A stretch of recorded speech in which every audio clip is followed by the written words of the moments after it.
If you are a novice and you want to freelance in some niche, then assess your strengths, interests, the demand in the marketplace, and how far it could push your career growth. Here are some tactics to help you narrow the search to the decent freelance area. Check out your skills and abilities. Mark your skills. Inventory your skills alongside your experience. What are you good at by nature or love doing? Do you even know how to use a certain technology, tool, or person like a subject? Begin with what you know. As a beginner, utilizing a knowledge of niche helps you bounce in swiftly and confidently begins. Get to find market demand. Research freelance job ads. With sites like Upwork, Fiverr, and Freelancer, you will be able to quickly find out what services are highly demanded.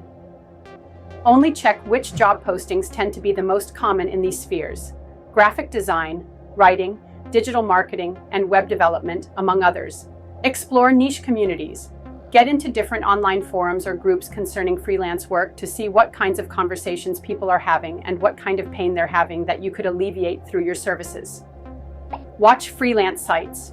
Go to freelance websites and look at what their more popular services are. For example, artificial intelligence, social media management, video editing, SEO, content writing are popular in many freelance markets. Selecting viable niche. Profitability. Profitability of one niche is better than that of another. Some examples would be specialized skills, which usually get paid much more than general services. The competition versus the demand. A good niche will balance between competition and demand.